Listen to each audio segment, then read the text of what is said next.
aí, galera, beleza? Como é que vocês estão? Meus amigos, a sexta-feira, ela nunca decepciona, é sempre dia de fortes emoções. E a de ontem é marcada por duas frases muito conhecidas. A primeira, vai se formando um clima cada vez mais gostoso do lado de lá. E a outra é que não há nada tão ruim que não possa piorar. E ambas se aplicam ao painho, porque o derretimento dele para além dos números das pesquisas com o eleitorado agora está girando em torno de suas alianças mais importantes, basilares, desde a Frente Democrática, que o apoiou em 2022, a Faria Lima, grandes empresários, banqueiros, a naturalidade como os aliados do Lula estão chutando ele na imprensa, tá assim um negócio que toca meu coração. Fora a turma da própria esquerda, que aí já tá normal, né? Ninguém mais se surpreende. Tem muita coisa pra gente comentar desse tópico, assim, surreal, sobre Sidônio, Ciro Nogueira dando um totó no Lula, Jornal da Faria Lima batendo no Dilma, Santander, o Benchimol da XP dando um totó no Lula, Frente Democrática dando um totó no Lula, Gleisi Hoffmann se tornando ministra, isso, assim, é sensacional. Vamos ver como é que a empresa já tá tratando. Assim, eu acho que o Lula realmente tá tentando falar, ó, eu desisto de chegar até 2026, capaz de renunciar.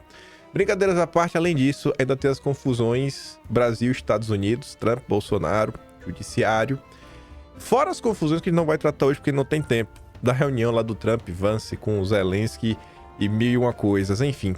Tem muita coisa pra gente comentar na segunda parte também. Eu vou correr porque nessa primeira ainda tem as coisas da esquerda, as críticas que a esquerda tá falando ao Lula. Mas só notícia rápida, fora dessa pauta aí do dia. Essa aqui não dá pra deixar passar, né? Repórter da Globo recebe espuma nos olhos durante a entrada ao vivo e tem celular furtado. Foi só uma cervejinha, né? Na verdade, não sei, às vezes um celular pode ser 2 cervejas, 3 cervejas. Às vezes a cerveja da galera, né? Vai saber quanto você consegue trocar um celular durante o carnaval, nem cerveja. Mas enfim, se você sente pena, é isso, né? Se você sente pena, você sente pena. Se você não sente pena, você não sente pena. Mas vamos lá. Gente, eu achei um absurdo aqui o que o Ciro Nogueira está falando do Sidônio. Achei um absurdo, né? Orem pelo Sidônio, vem fazendo um lindo trabalho. Aí você vê ali, né? Sidônio está acabando com Lula. O PP está perto de desembarcar, disse Ciro Nogueira. Se bem que eu não entendi se o Ciro Nogueira tá elogiando ou não o Sidônio, né? Mas, realmente, o Sidônio está acabando com Lula. Aí é uma entrevista longa, quero passar pela maior parte dela. Não fala só do Lula, você vê aqui o início da entrevista, inclusive é sobre Bolsonaro, que fala assim, ó. O nome do senhor surgiu na eleição do Cid, como parte do núcleo que defendia o resultado das eleições. O senhor sabia dos demais? Aí olha o que o Ciro Nogueira disse. Eu era uma das pessoas que defendia ou respeitar a vontade popular e fui quem convenceu o presidente a iniciar a transição. Acho impossível um ministro tão presente no dia a dia do presidente não ver o movimento de um golpe militar. Olha o que o Ciro Nogueira tá falando. Eu tava lá, eu tava no centro do governo e eu não vi. Não vi nenhum tipo de golpe. Eu tava lá. Como é que eu, tão próximo de Bolsonaro, vivia o dia a dia, né, do palácio e não vi? Furada essa história de golpe. Acha que Bolsonaro pode ser preso? Não. Se ele tiver um julgamento justo, não tem como prender por isso. E seria muito ruim para o Brasil se isso acontecesse. As pessoas com quem eu conversei sobre a denúncia afirmam que é muito de achismo, de delação e que não tem nenhuma prova contra. Ele é inocente nesse caso. Isso daqui não pesa em nada a favor do Ciro Nogueira. Eu não acho que ele merece nenhum tipo de elogio. Acho que isso aqui tem que ser utilizado para criticar as pessoas da direita que estão em silêncio. Para mim, Ciro Nogueira só está sendo um político muito esperto. Comandante das forças afirmam que o presidente tratou de um golpe com eles. O Ciro Nogueira fala, rapaz, por que não denunciaram isso na época? É muito engraçado eles agora vindo com esse tipo de coisa. Eles tinham que ter pedido demissão ou ter denunciado. É a palavra de um contra o outro e eu acredito mais na palavra do presidente. E vai ser um absurdo se Bolsonaro não for julgado no pleno. Aí, não julgamento justo. E a turma insiste. Ainda provas que ligam Bolsonaro ao cartão, às joias. Aí ele vai, pelo amor de Deus, vamos virar a página. Ninguém aguenta mais a mídia com esse discurso para tentar tirar o foco dos problemas do país. Me desculpe, eu não vou mais falar sobre isso. Vamos falar dos problemas do Brasil que se resumem ao Lula. Não só o Lula, né? Mas o Lula é o principal. O PP hoje tem um ministério no governo. O senhor defende o desembarque? Defendo. Defendo que nem tivesse entrado. É um erro. É um governo completamente ultrapassado, com um presidente isolado, sem vontade de tomar as decisões que o país precisa. O ex-presidente Arthur Lira vai entrar no governo? Se depender de mim, não. Não queria. Mas está muito próximo de termos de reunir o partido e tomar uma decisão definitiva de desembarcar. Gosto muito do ministro Fufuca, mas se o governo não tiver uma mudança radical de rumos para o país, não tem nem como a gente, daqui a pouco, permitir que os membros do partido participem desse governo. Lula deve conversar com os partidos que têm ministério. Com o meu partido, ele não vai conversar. A forma como Lula quer fazer isso não vai funcionar. Até nós fizemos isso no passado. Entregam cargos para os partidos, recebem os votos. Hoje não vai. Vê quantos votos o Fufuca trouxe. Quantos o Silvinho, né, que é do Portos e Aeroportos, trouxe. Nada. Isso daqui é uma certa humilhação pro Lula, né? Principalmente perante a base da esquerda. Pô, vocês estão dando ministérios para os partidos do Centrão em troca de governabilidade. E os líderes do Centrão estão falando que isso não vai trazer nenhum voto para o governo. Pega mal, né? Pegou meio mal aí, né? O Lula como articulador político. O senhor falou sobre Fufuca, sobre a saída do governo? Já. Disse que eu estou sendo pressionado. Também não quero ser o causador de uma insolvência do governo, porque se eu desembarco hoje, o União Brasil pode vir junto, o Marquinhos censura do republicano, é difícil ficar sozinho lá dentro. Eu não sei se o Kassab fica. Gente, isso daqui não é besteira o que ele tá falando. Não é besteira. Não é besteira. Inclusive, vai na direção do que a Daniela Lima falou naquele vídeo, que circulou bastante, a gente comentou aqui em vídeo, que ela fala que esse derretimento do Lula está causando um fenômeno inédito. A Veja também vai confirmar algo nessa linha, a gente já mostra já uma notícia da Veja, que é o seguinte: o governo está indo tão mal, que ficar no governo é prejudicial para você. Só que também abandonar o governo, pular do barco de vez e colocar o país numa ingovernabilidade, isso é muito complicado. Porque eu comentei isso, eu acho que é simples de entender. Pare e pense. Vamos pegar o exemplo da Batalha dos Bonés. Você lembra? O Lula viu lá, o Brasil para os brasileiros. Quando o Lula veio com essa campanha, deu certo? Não. Porque a galera da direita veio com um boné, né, que tá tudo caro. Alguma coisa assim. Brasil, comida barata de novo, alguma coisa dessa. Fez muito mais, sei lá, ganhou muito mais aderência junto com a população. A própria imprensa falou isso, né, que os bolsonaristas levaram a melhor. E dentro da própria esquerda, aquela fala, o Brasil para os brasileiros pegou muito mal. A turma da esquerda começou a falar, ó lá, ó, o Lula está ali, sei lá, usando basicamente o Brasil ame ou deixo. É um slogan fascista, golpista. Os caras são loucos, os caras são alucinados. Não existe, sabe, nenhum resquício de patriotismo dentro da esquerda. E o que eu quero falar com isso? Algumas pautas, algumas coisas, inevitavelmente elas vão cair na mão da direita. Vocês acham que se o país ficar ingovernável, se o Lula cair amanhã, tu acha que quem que vai colher os louros da queda do Lula? Tu acha que o Centrão vai conseguir chegar perante a população e falar, fomos nós que derrubamos o Lula? Nós salvamos o povo de vocês. Vocês acham que tem alguma chance? Ou vocês acham que hoje o afegão médio, a forma como ele enxerga a política, ele consegue compreender que oposição ao governo é o Bolsonaro? A oposição hoje ao governo é o Bolsonaro. É o Bolsonaro. Vai cair na mão de Bolsonaro. Então, qualquer tipo de insolvência, se ficar no caos, as pessoas não vão conseguir dissociar esses partidos, esses políticos que estão no governo, do governo. Como é que ele fala, não sei o que, eu saí, cara, a culpa é de vocês colocaram o Lula lá. Vocês colocaram o Lula lá. Se ficar muito pior do que está hoje, a população vai acabar cobrando toda essa galera. A classe econômica, né, o mercado, os grandes empresários, os campeões nacionais, vão começar a cobrar o Congresso. Peraí, cara. O Brasil também não pode quebrar. Tu vai me prejudicar. Esses eventinhos que vocês adoram ir fora do país, não vai ter. Vocês não podem me prejudicar também. Então o Centrão tá mais ou menos no limbo. Não adianta ficar no governo, porque o governo não vai dar certo. Mas também se sai do governo, desembarca de vez e gera uma implosão e perde totalmente a governabilidade e o país marchar pro buraco, qualquer louro de um derretimento do Lula vai cair na mão da direita e determinadas forças, forças democráticas, vão começar a cobrar o Congresso e começar a cobrar o governo Lula. Como é que resolve essa situação? Não tem resolução. Não tem. Eles geraram uma situação de insolvência. Não tem como, não tem como. Por isso que ele tá falando isso daí. Não é bobagem isso daqui. Pô, eu não sei se eu sair, o União Sobril também sair, todo mundo sair, e aí? Como é que vai ficar o país? Caos. Tem que dar um jeito de levar meio na barriga até 2026. Não é do interesse do Centrão derrubar o governo. Por mais que fosse Central Alckmin, não é do interesse. É muito pouco tempo. O desgaste, iria ter um desgaste, né? Até você conseguir recuperar tudo. Possivelmente também ia cair na conta, né? O louro da derrubada do Lula, mesmo que entre o Alckmin na mão da direita. Mas enfim. Não sei se isso é bom para o país atualmente, sabe? Acho que o governo tem um piso de aprovação. Porque uma coisa é tirar Dilma, como a gente tirou, tinha 7%. Lula nunca vai chegar a 7% de aprovação. Então eu acho que o ideal é dar governabilidade ao país para a gente fazer uma transição. Se eu fosse Lula, o mais rapidamente possível, eu anunciava que não era candidato e virava essa página. E acho que ele não tá de todo errado quando ele fala isso, porque se o Lula sai, alivia. A galera entende, não, o Lula já não é mais candidato, vai mudar, aguenta aí só mais um ano quebrado, né? O caos do PT vai passar. eu só estou dando risada.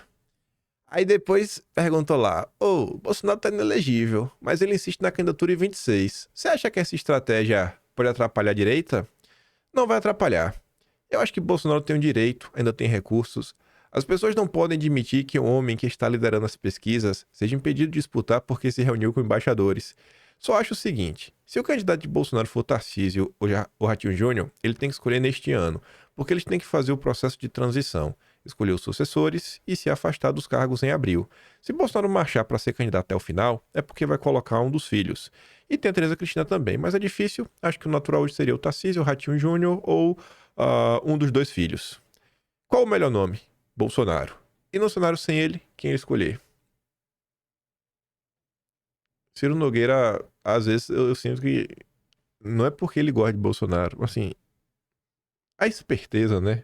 Talvez um pouco de maturidade, a experiência política. Ele consegue ter os pés mais próximos do chão do que alguns aliados de Bolsonaro que passam o dia todo falando de unir a direita e só faz querer destruir Bolsonaro, falar que Bolsonaro já deu, que agora a gente tem que construir uma direita sem Bolsonaro. Mas ele tá mais pra qual lado? Rapaz, Bolsonaro acho que vai ser candidato. Teve na minha casa 15 dias atrás, passou a tarde conversando comigo. Ele acha que esse governo acabou, que o Lula não vai ter condições de fazer nem campanha, que a popularidade dele vai cair perto da Dilma. Vai ser muito difícil pro judiciário proibir a população de escolher o candidato que a grande maioria quer. É uma avaliação que Bolsonaro fez. O senhor está considerando um cenário com Lula candidato? Lula não vai perder a última eleição da vida dele e ser lembrado para a história por uma derrota. Haddad já está escolhido. E com essa economia do jeito que está, o povo tendo que declarar ovo no imposto de renda, qual seria a mudança-chave no governo para 26? Lula se reinventar. E eu acho difícil. A forma dele se comunicar está muito errada. Quem está acabando com Lula é o Sidônio, a exposição dele. O cara fala 20 minutos, aí uma derrapada, é o que vai para a internet. Parabéns, Sidônio. Aí vem a Veja, ontem, na mesma linha, com mais informações, que vai assim, é um encontro. Daniela Lima, entrevista Ciro Nogueira, matéria da Veja e outras movimentações. Você vê, é impopular, Lula vira um fardo para presidenciáveis da Frente Democrática. Cresce no Palácio do Planalto a avaliação de que foi péssimo negócio para os partidos da tal Frente Democrática que derrotou Bolsonaro ter colocado seus presidenciáveis no ministério do Lula. A conta é simples. Se a gestão fosse um sucesso, todos sairiam ganhando. Como o barco começou a fazer água, pode não sobrar ninguém nesse naufrágio, diz um auxiliar petista. Entre caciques de partidos de esquerda que sempre estiveram com Lula, a conta é a mesma. Lula, cada vez mais impopular e sem rumo no Planalto, conduz um processo de descrédito que contamina outras personalidades políticas com boa vida própria até o início dessa gestão. Como, por exemplo, por essas avaliações, Lula, ao apostar no gasto com política de governo, fragilizou Haddad. E fragilizou a tal ponto que hoje ele é tratado abertamente como alguém fraco por caciques políticos. Em sua pregação contra o lenga-lenga do Ibama, Lula também escancarou a rendição de Marina Silva no debate sobre o meio ambiente no país. Com Simone Tebet, que saiu relevante das urnas em 22, o fenômeno foi semelhante. Ela escondeu-se e foi silenciada na burocracia do Ministério do Planejamento, pasta tradicionalmente sem luz e sem visibilidade política. Haddad hoje é fraco, Rui, o incompetente, Marina foi silenciada como Simone. Lula só trabalhou por Lula. Um presente para a direita, diz o auxiliar. Aí, somando esse caos interno, que ainda tem mais do caos interno. Lula estaria aí alienado, mentindo para si mesmo, segundo a Mônica Bergamo. Aí a Faria Lima começa a se movimentar. Uma matéria de um jornalista que chama atenção, ele não escreve normalmente no jornal da Faria Lima, né, o Brasil Journal, que é o Rodrigo Rangel. Ele fundou um jornal, o Platô, depois que ele saiu do Metrópolis. Ele é o cara que inventou dois falsos urgentes. Ele inventou que Bolsonaro apagou, nomeou o Cid no calar da noite. E soltou depois outra matéria que está lá no Atlas de janeiro de 2023. Ambas matérias já tinham sido publicadas pela imprensa, mas ele coloca como urgente só para gerar um fato político, para dar base para o Lula e sua turma impedir o Cid lá de assumir o primeiro batalhão, o primeiro BAC, não sei o que é isso.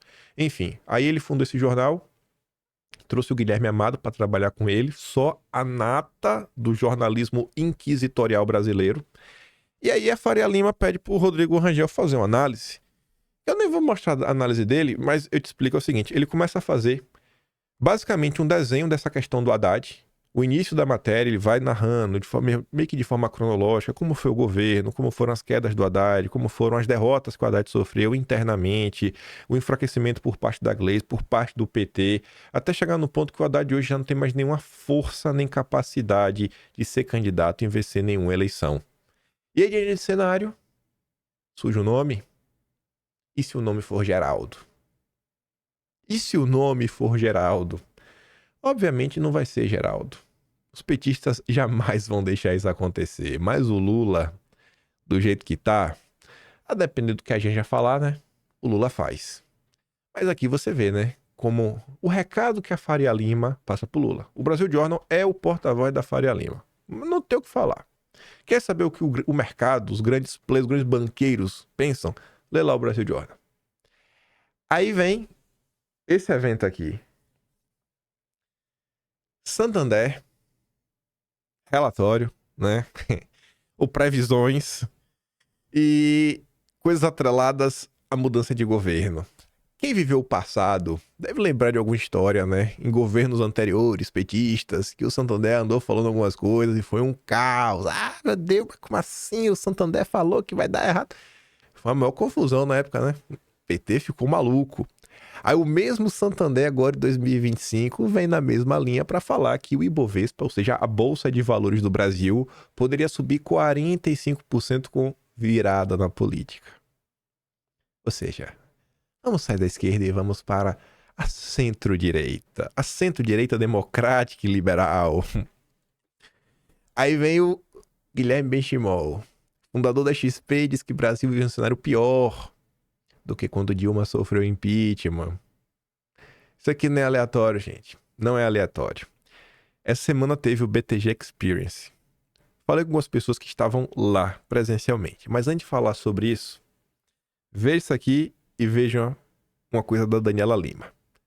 Lula pode virar jogo, mas campanha na Faria Lima é por Tarcísio. E o Thales Faria, que assina essa nota, ele tá certo. Compõe de fundo uma tremenda campanha para que Tarcísio seja candidato. A Faria Lima o quer como candidato. Mas Tarcísio tem um problema para se candidatar. Ele tem que se desvincular até abril de 26. É preciso saber até lá se Bolsonaro desiste. Se desistir, tudo bem. Se não, fica muito complicado. Aí vê isso aqui. Adorei esse tweet da Pamela porque ela destacou várias coisas que eu destacaria se eu pegasse o tweet original. A começar pela primeira pergunta, que é a mais importante. Quem faz parte dessa elite política? Elite é um adjetivo bom, né? Você quer fazer parte da elite. Conhecendo a Globo. Conhecendo que toda vez que a Globo fala da direita é sempre extremista ou ultraconservadora, na maioria das hipóteses, né? Ou fascista, né? Ou coisa muito pior. Como é que a Globo, que odeia a direita, fala de elite política da direita, não da extrema direita? Tem um núcleo aí que a Globo gosta, né? Eu não acho que a direita é a centro-direita, liberal, democrática. Enfim, né? Vamos lá falar assim, né? Toda vez que o sistema da elite financeira, elite política, casas de lobby aparecem para escolher um candidato à presidência, já presumo que isso não será bom para o povo brasileiro. Foi assim com Lula em 2026, né? Essa elite política apoiou Lula em 22. E perguntas importantes precisam de respostas. Quem faz parte dessa elite? Quem faz parte dessa elite financeira? Quem faz parte dessas casas de lobby? Quais são as intenções de todos que acima foram citados? Quais são os seus reais interesses? Espero que não seja o Grupo Lite, o Grupo Esfera, o André Esteves, o Rubens Ometo, os irmãos Batista, o Itaú. Vamos ver aqui a Daniela Lima. Gente, eu passei o final de semana conversando com políticos, com publicitários, com dirigentes de partido. A elite política e financeira da direita, elite política e financeira da direita, começou uma pressão aberta para viabilizar ou para construir Tarcísio de Freitas para 2026.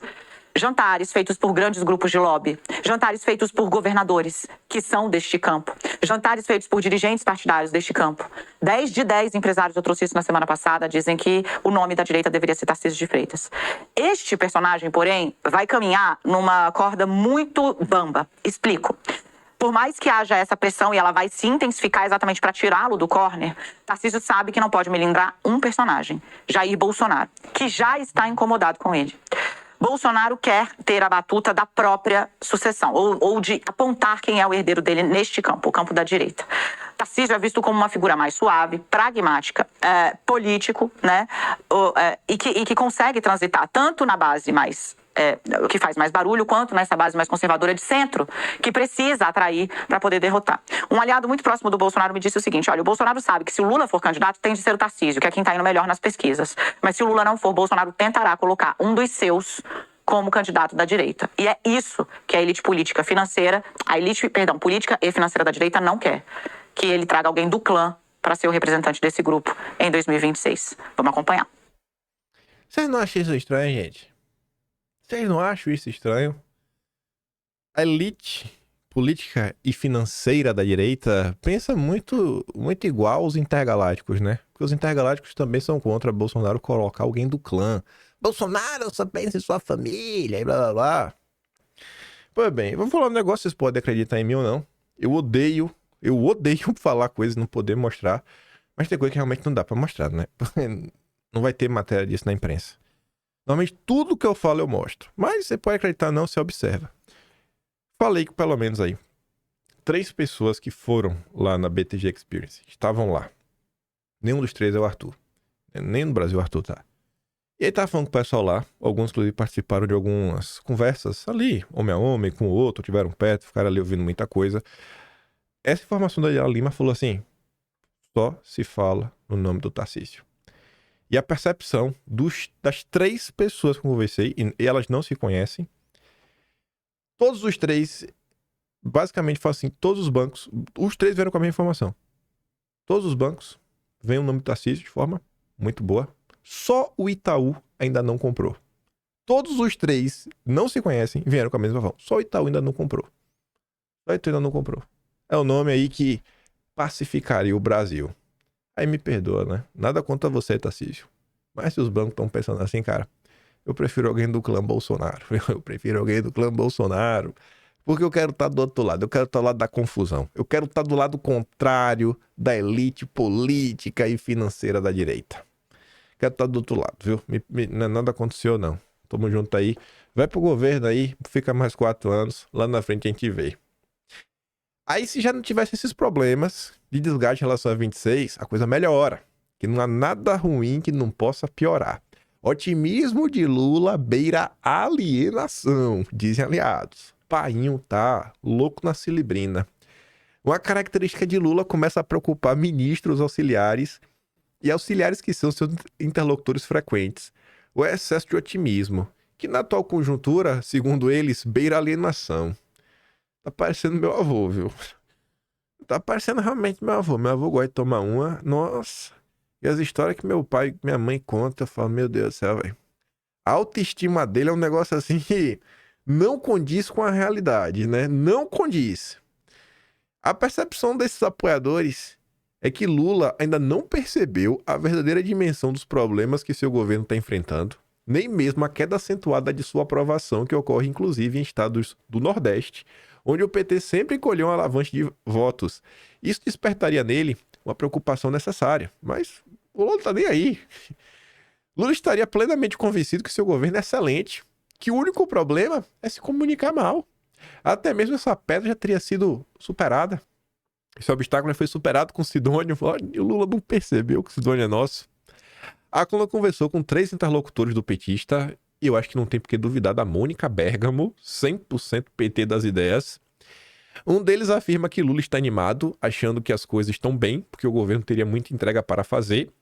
Ele está com a cabeça nas nuvens, vivendo em um mundo que é só dele, e também da Janja. Um segundo aliado afirmou que Lula está super mega hiper otimista. Afirma que a atitude de Lula é até contagiante, mas preocupa porque com isso ele não está atento às correções de rumo que precisaria fazer.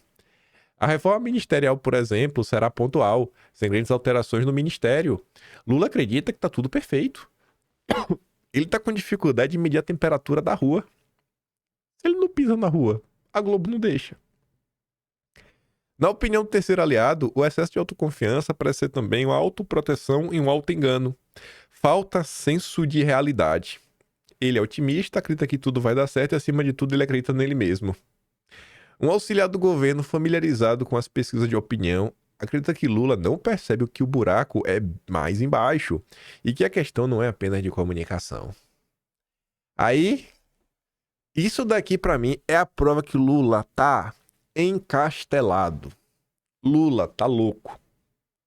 O cara nomeou a Glaze para fazer a interlocução política. Cara, o Lula não tá bem. Ele não tá bem. Colocou a Glaze no lugar do Padilha. O ministério, que é para você fazer o meio de campo com o Congresso, fica ali resolvendo a questão das emendas, as pautas importantes. Lula colocou a Glaze. Antes de eu entrar mais nesse assunto, vou deixar que a própria imprensa entre.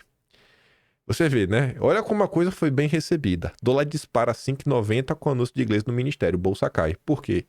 É um sinal de ingovernabilidade. Excelente notícia a nomeação da Glaze. Breno Altman. Um dos jornalistas mais... Não sei nem como classificar o Breno Altman, né? Esse aí, rapaz. Difícil você classificar o Breno Altman, né? Mas se existe uma extrema esquerda, eu acho que ele tá lá. Enfim, né? Excelente notícia da nomeação da Glaze. A atual presidente do PT, além de qualificada, representa posições combativas contra o golpismo, o neoliberalismo, ademais da valentia na solidariedade à Venezuela e ao povo palestino. Ou seja, a Glaze tem aquela visão clássica do PT, alinhada a Cuba, Venezuela, Nicarágua. A Glaze, a posição antineoliberal, a gente vê aí a briga dela com o Haddad, com o Banco Central. Então imagine, você está colocando no ministério, que deveria fazer uma articulação, você meio com a diplomata, né, entre o Congresso e o Executivo, e é uma pessoa que briga com o Haddad. A Glaze briga com o Haddad, e Lula quer colocar essa mulher para fazer o diálogo com o Congresso. Uma mulher que como presidente do PT, durante a administração do Lula, ela está brigando com o ministro da Fazenda Haddad, que é do PT. Veja que pessoa certa para o cargo de diálogo. O Lula não tá bem da cabeça. Aí vem aqui, né? Você vê, não é difícil. Isso daí foi a primeira coisa que todo mundo prestou atenção. O editorial do Estadão fala sobre isso também, mas aqui rápido lá o Daniel Souza lá da Globo News. Um ponto que a sinalização de enfraquecimento do ministro Haddad me parece evidente. Se isso vai ser real ou não é uma outra discussão, mas a sinalização é essa, quer dizer, é de que o governo escolhe como articuladora política alguém que é frontalmente contrária à agenda do Haddad.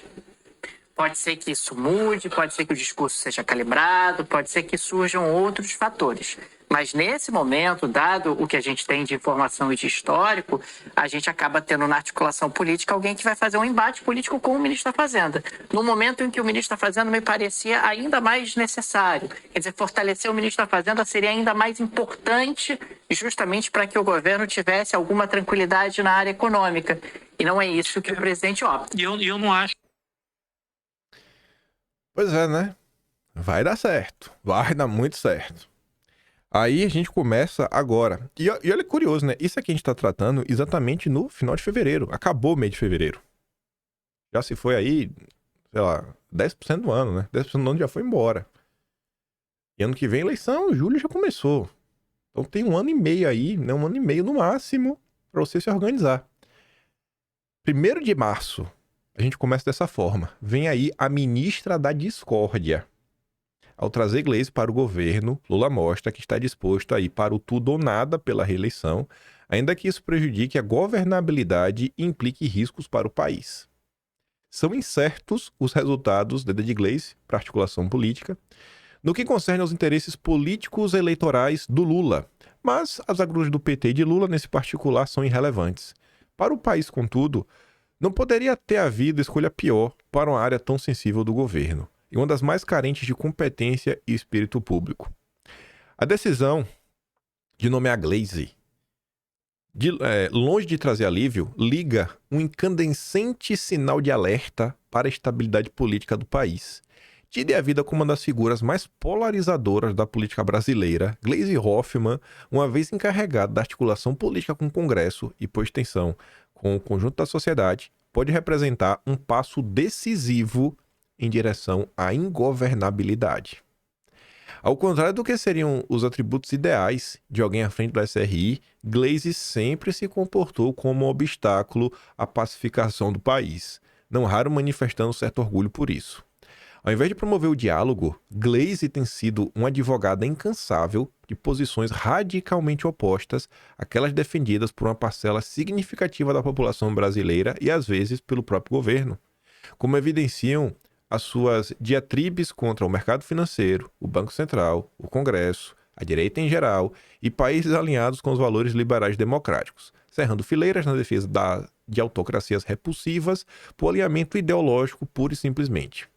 Por tudo isso, ao invés de ajudar a construir pontes, restabelecer os laços comuns entre os brasileiros, malgrado suas eventuais dissensões ideológicas, Gleisi tem se destacado por seu especial denodo em erigir muros. Isso reforça que, premido pela queda recorde de sua aprovação, Lula parece disposto a ir para o tudo ou nada pela reeleição, ainda que isso prejudique a governabilidade e implique consequências imprevisíveis para a estabilidade política e econômica do país.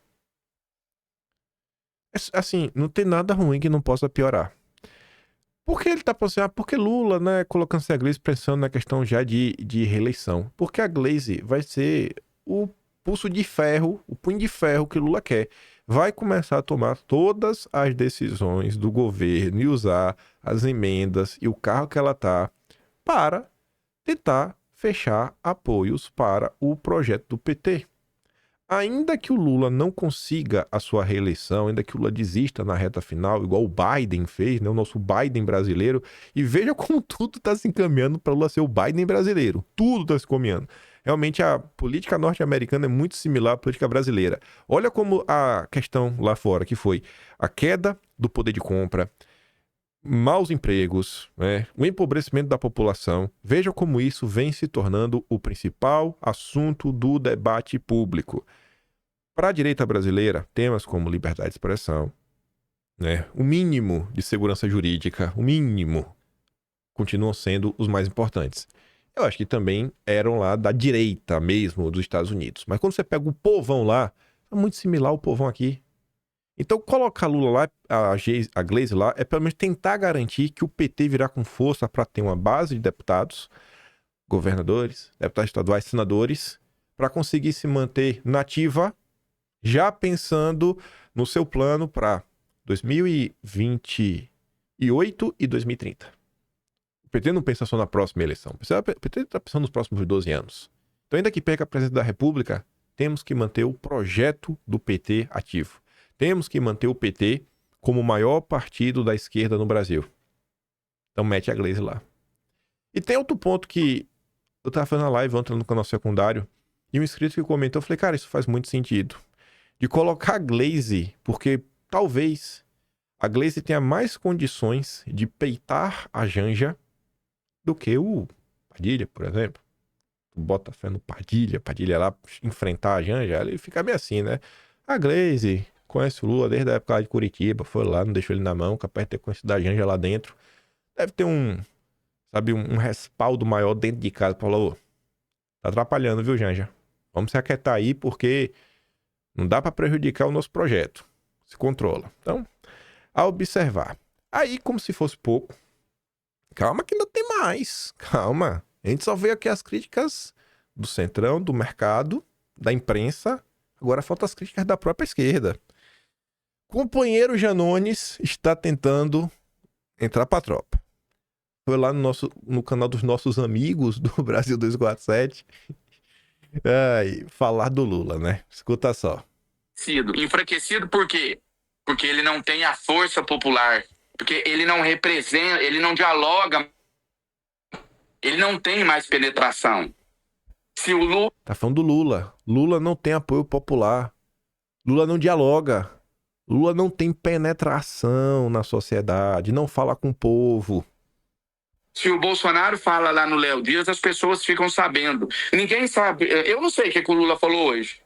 E olha que eu sou um deputado da base governista. Eu não sei cadê o Lula, o que ele fez hoje, o que ele falou, não acompanhei ele. O Bolsonaro eu sei o que ele falou hoje. Enfraquecido. Bolsonaro todo mundo sabe, né? Mas o Lula a gente só sabe o que o Sidônio quer que a gente saiba. Aí vem o Copeiro Ruizão. Copeiro Ruizão vai além. Tô sentindo falta do Compeiro Atucha, viu?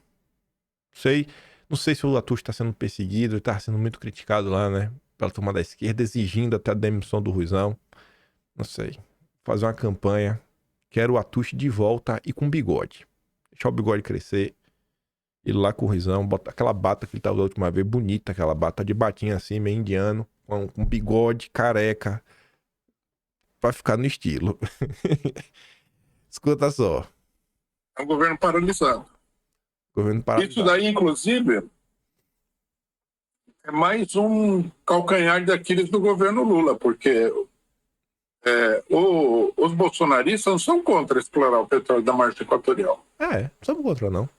Então fica assim, o PT já entregou toda a luta democrática para os bolsonaristas. Sim. Né? Liberdade de expressão e tal, tudo. Agora é uma bandeira que está na mão dos bolsonaristas. Agora vai entregar também o desenvolvimento nacional na mão dos bolsonaristas. Sim. O Lula falou que vai explorar, que a Marina vai aceitar. Eu acho que ele precisava ter mais pulso e passar por cima desse negócio. Tá vendo aí, né? Ruizão falando para os petistas do Brasil 247 que a luta pela democracia está nas mãos dos bolsonaristas. A luta pela liberdade de expressão e pelo desenvolvimento nacional. Os bolsonaristas querem sim explorar a margem equatorial. Ainda tem mais outro.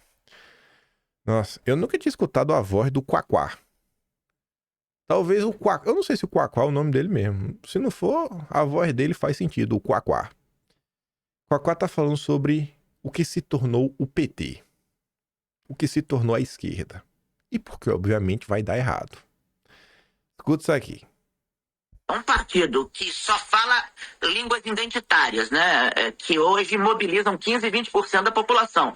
Esquece de dialogar com os evangélicos, cujo o evangelho cristão é muito mais próximo do nosso ideário solidário do que do egoísmo liberal, por exemplo, é uma burrice, não é ser de esquerda. Né? Eu digo, o PT tem que voltar a ser de esquerda, porque hoje ele virou uma ONG que discute pautas de comportamento. Isso, para mim, não é ser de esquerda. Ser de esquerda é, por exemplo, dialogar com a velhinha evangélica e dizer que é importante que a filha dela tenha creche, que é preciso gerar emprego, que é preciso até que os evangélicos tenham dinheiro para pagar o dízimo da igreja, que é justo pagar. Melhor pagar o dízimo de uma igreja evangélica do que gastar 80% do dinheiro numa birosca ou numa boca de fumo. Então, a igreja evangélica tem seu papel social nas periferias, nas comunidades. Nós temos que entender isso, dialogar com ela, interagir com ela e entender e dizer para os pastores que o nosso universo de solidariedade humana é muito mais próximo do universo da Bíblia e do universo cristão do que o dos liberais de cada um por si e Deus por ninguém. O PT virou uma ONG de identitários, não um partido mais de esquerda. Como é que eu vou discordar do Quaquá? Como é que eu vou discordar? Não tem como discordar. Realmente. Ele pode reclamar à vontade. Aí o PT não vai deixar de ser o que o PT é. Já foi. Já foi. Esse foi o papel do PT. Às vezes não faz sentido em determinado momento, né? Precisa de 4 décadas para entendermos que o papel do PT no Brasil foi destruir essa esquerda aí que ainda se preocupava em gerar emprego. O papel do PT foi trazer a agenda woke, destruir o Estado Democrático de Direito, destruir a liberdade de expressão, destruir as empresas nacionais, fomentar na cabeça das pessoas uma ideia que a gente tem que vender tudo, porque se não vender o PT rouba. É isso que serve o PT no Brasil. Isso é realmente uma ONG. É uma ONG que atenta contra os interesses nacionais. Ainda tem mais crítica, nem lembrava. Com o Pero Jones, que tá brigando também lá com a turma da esquerda. Quem também tava lá no evento do BTG foi o Rui Costa, garantindo que o mercado pode ficar de boa, que não vai ter medida excepcional para aquecer a economia. Não vai injetar dinheiro nenhum. Vai deixar aí o pobre se lascar, né? E o Rubens Menin... você vê, ó. Se preocupe não que tá de boa. Não vai ter nada para aquecer a economia. O governo Lula traz a verba de carro-pipa e ameaça deixar 1,3 milhão sem água. E o Rubens Menin até faz um pedido. Tá aqui, ó. Bolsa Família está grande e precisa diminuir. Rubens Menin não aparece para pedir corte de verba de publicidade. Ele que é dono da CNN. Ele não aparece para reclamar, sei lá, de créditos, incentivos, subsídios, isenções para o setor de construção. Ele que é da MRV, já ganhou muito dinheiro no Minha Casa Minha Vida. Ele não aparece para falar que tem que reduzir a questão do Plano Safra. Ele não aparece para cobrar cortes dos penduricalhos, do alto salário, né, do funcionalismo público, do judiciário. Ele não abre a boca. Mas o Rubens Menin, ele quer cortar do Bolsa Família e do BPC. Por quê? Porque pobre e miserável, porque o PPC vai além do pobre. O PPC já é o miserável. Pobre e miserável não tem lobby em Brasília. Pobre não tem lobby. Então vamos cortar do pobre. É sempre assim, rapaz. E ainda quer falar que o Brasil precisa ter mais consciência tributária e entender que a sociedade dá esses benefícios porque quer. É, exatamente, igual os benefícios que tem para as empresas do Rubens Menin, dos amigos dele, da turma que tá lá no BTG Experience. É um absurdo. Essa é a turma que elegeu o Lula em 2022. Essa aí é a Frente Democrática. É só para terminar. Segundo o Rubens Ometo, taxa de juros elevada pode deixar o empresário vagabundo, porque o cara fala, vou trabalhar para quê? Para correr o risco de ter um prejuízo? Melhor colocar o dinheiro ali na silicona, ganhar 15% de barriga para cima, sentado na cadeira de casa, sem trabalhar. Realmente, né? Quem fica sentado vivendo de juros é vagabundo. Mensagem direta para o cliente do BTG. Concordo com você, Rubens Ometo. Inflação do aluguel acelera acima do previsto e atinge 1% em fevereiro. E a Flávia diz, estou tentando entender a ligação entre aluguel e ovo. Vou falar de ovo também. Superintendência do CAD aprova a aquisição de 50% da Mantiqueira pela JBS. E Renato pergunta, né? É óbvio, né, que eles iam aprovar. Taxa de desemprego tem segunda alta seguida. Para onde vai o mercado de trabalho? Expectativa é de perda de fôlego ao longo deste ano. E sobre emprego? Só uma ponderação. 1,4 milhão de motoristas. Brasil é o país com mais Ubers do mundo. Beleza. Graças a Deus que tá tendo emprego, né? Que Uber. Mas para ter, você tem que ter um carro. Se no futuro começar aí... Não, a coisa no Brasil não tá boa. Não tem emprego, né? Não tem emprego que inclusive pague bem. No futuro aí, com inteligência artificial e tudo mais, na hora que tiver carro dirigindo sozinho, porque vai chegar essa hora. E vai valer a pena para as empresas investirem nisso. Onde é que essas 1,4 milhão de pessoas vão trabalhar? Já não tem emprego hoje. São os desafios reais do Brasil real. Por muitas vezes, né, passam batidos e a gente, sei lá, fecha os olhos ou finge que não tá acontecendo. Mas vamos lá. Vamos correr. Tem que falar ainda de Bolsonaro, né? Tinha muita coisa ainda mais pra falar do Lula. A coisa que tá acontecendo aí. Brigas e brigas mais na esquerda. Mas esse mês de fevereiro tá demais. O mundo do Novo Testamento, meu Deus do céu. Você vê aqui, né? É começar desse jeito, você fica assim, o que é que está acontecendo? O Pero Ruizão ataca de novo. Colocou até a foto ali, ó, dos pais de Bolsonaro atrás. Bolsonaro está sofrendo perseguição política. Rui comenta. Eu concordo. O ministro Flávio Dino fez um discurso que mostra a calamidade do judiciário brasileiro. Ele defendeu o protagonismo político do judiciário, mas há um problema. O judiciário não pode ser político. O juiz não tem que ser político. Não tem que ser partidário. O Dino fez uma defesa disso. É uma calamidade. E é isso o que vemos no processo do Bolsonaro. É algo delirante. O jornalista da Folha disse que pedir que o ministro não seja juiz é absurdo. Ou seja, teríamos que aceitar um juiz que é ao mesmo tempo vítima. Isso não é normal, em nenhum lugar do mundo. O judiciário brasileiro é um perigo para o Brasil. Não podemos concordar com o que está sendo feito no processo do Bolsonaro. É aberrante. É um processo de perseguição. Amanhã farei uma explicação detalhada sobre o processo do Bolsonaro. Vejam só, né? Às vezes o Ruizão defende mais Bolsonaro que algumas pessoas na direita. Aí o ministro Flávio Dino falou que ele não se considera impedido, não, para jogar Bolsonaro. Não me considero, não. O Zanin também. Ele também não se considera, não. Né? Qualquer sentimento negativo que possa afetar a atuação quando mais tarde, não sente nada. Tá de boa. Tá de boa. E aí, se o Zanin tá de boa, se o Flávio Dino tá de boa, o Barroso também tá de boa. Tanto que ele decide que Dino e Zanin não estão impedidos. Tá todo mundo habilitado. Todo mundo pode jogar. É a festa da democracia. É a festa da democracia brasileira. Tá. É aquela coisa que acho que não precisa nenhum comentário, né? Acho que todo mundo aí já tem a sua opinião formada. Né? Todo mundo meio que sabe o que o outro pensa. Enfim. Uma coisa diferente ontem que chamou minha atenção é que a The Economist, que é um portal 100% liberal globalista das ideias, né? Lembra aí que os Rothschild são dos donos da Economist, né? Ligada aos Rothschild, ou seja, uma consultoria ligada aos Rothschild, vê recuo da democracia brasileira e citação do Supremo com Twitter. No texto, os analistas afirmam que desde 2019, o Supremo tem conduzido investigações controversas sobre a propagação de supostos ataques de desinformação envolvendo instituições eleitorais democráticas e ameaças contra ministros da corte, em sua maioria por ativistas de direita. A unidade cita o bloqueio do Twitter no ano passado, como um problema, né? Na análise, a consultoria afirmou que restringir acesso a uma plataforma do jeito que foi feito no Brasil por várias semanas não tem paralelo entre países democráticos. Aspas.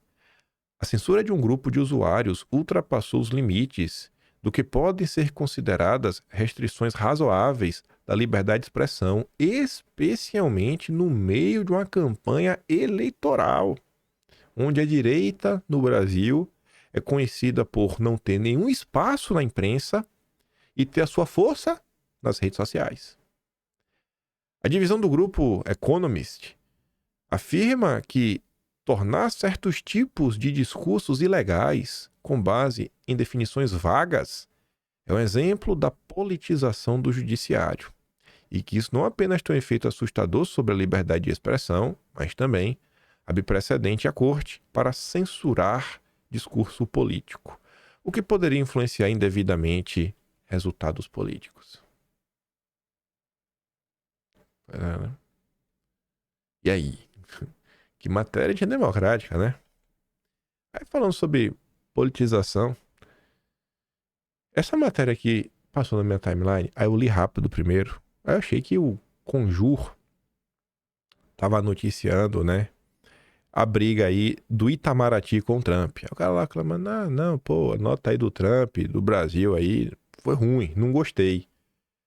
Só que passou de novo, foi passando várias vezes no meu Twitter. Eu fiquei assim, falei, cara, mas quem não comentou sobre isso daqui ontem? A gente já sabe, já que o pessoal não gostou da nota lá da Secretaria do Hemisfério Ocidental do Departamento de Estado. A gente já comentou sobre isso, o cara tá chateado de novo.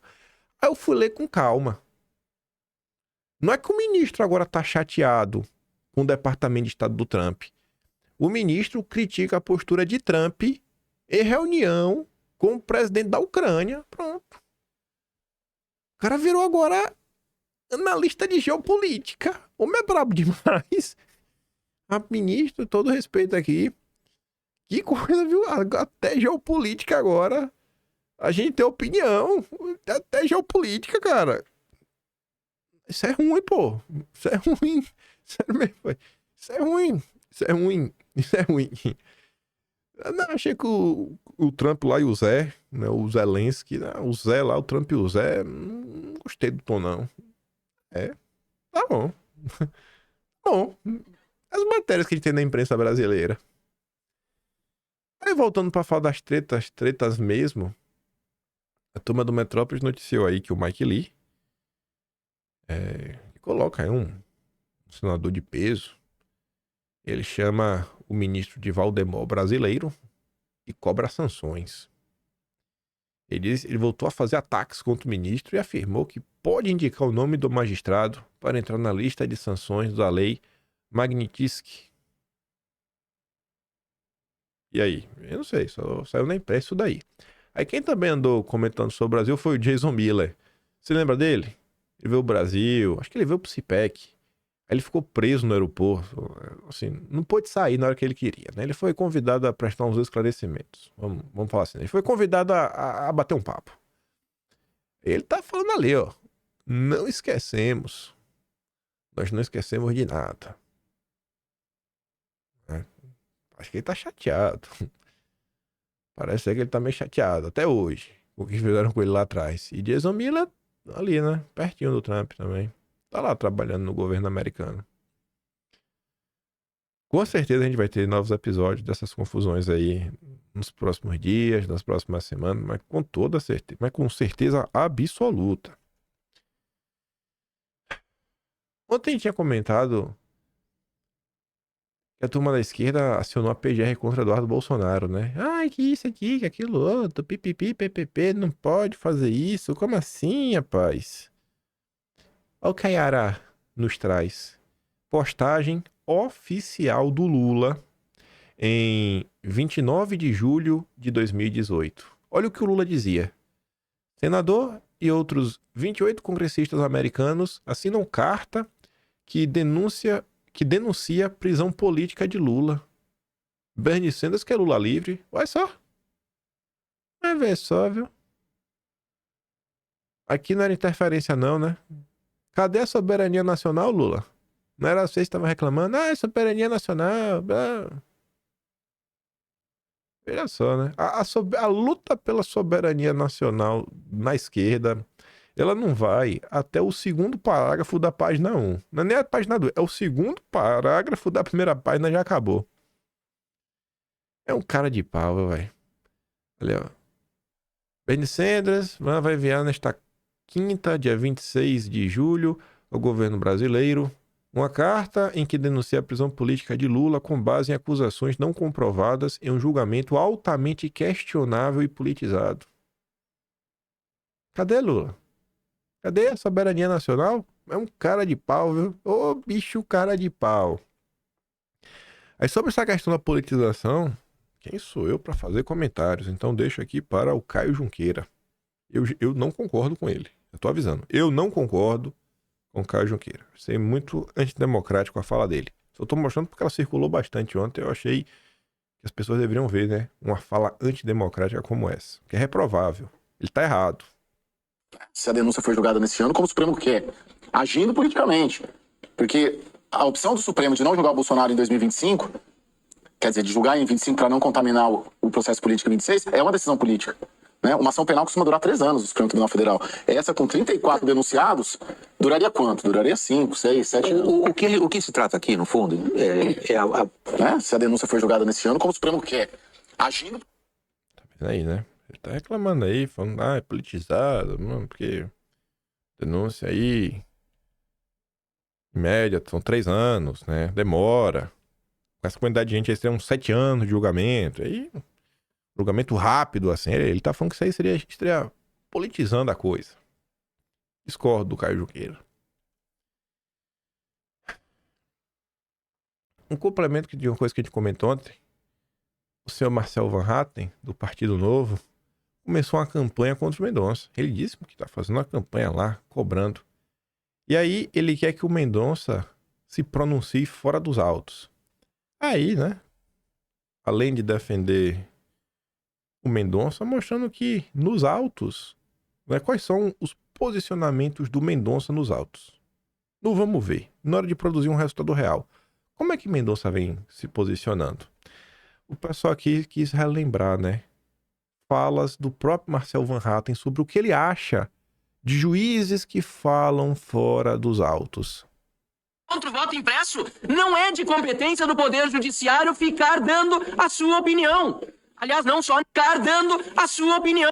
O Judiciário ficar dando a sua opinião. Competência do Poder Judiciário ficar dando a sua opinião.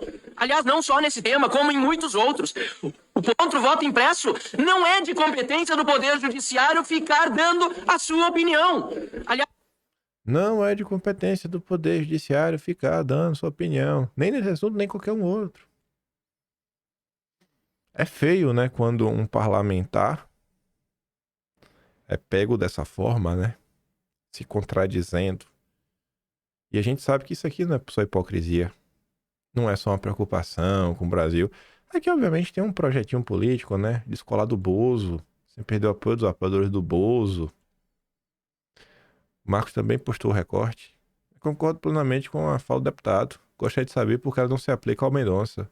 Porque tem um projetinho, Marcos. Tem um projetinho. Projetinho Partido Novo. Eleger 14 deputados em 2026 para ter acesso ao fundo eleitoral. E com isso começar uma verdadeira estruturação do Novo. Assim como o PT, o Novo tem um projeto de longo prazo. O Novo não está preocupado em ter presidente da República. Ele está preocupado em ter 14 deputados. Então precisa ganhar espaço. O Novo não vai ganhar espaço na esquerda. O Novo quer tomar o espaço que Bolsonaro construiu. Nem que para isso tem que destruir Bolsonaro pelo caminho. Esse é o Partido Novo. Aí, um assunto também que foi alvo de bastante críticas no início do mês de fevereiro, inclusive por parte do Novo, por parte do Marcel Van Hatten, comissões não servem de nada, né? Aliás, ele tá falando da série. Comissões não servem para nada. Se comissões não servem para nada, alguém poderia me explicar por que o PT do Lula, discute abrir mão da Comissão de Educação para evitar que Eduardo Bolsonaro assuma colegiado de Relações Exteriores? Algum de vocês pode me explicar? Porque eu não tenho uma resposta. Toda a turma do Novo me falou que comissões não servem pra nada. Serve pra nada. Serve pra nada. Mas o PT tá aí até agora, tentando evitar que Eduardo Bolsonaro assuma a Credem. Serve pra nada, né, comissão?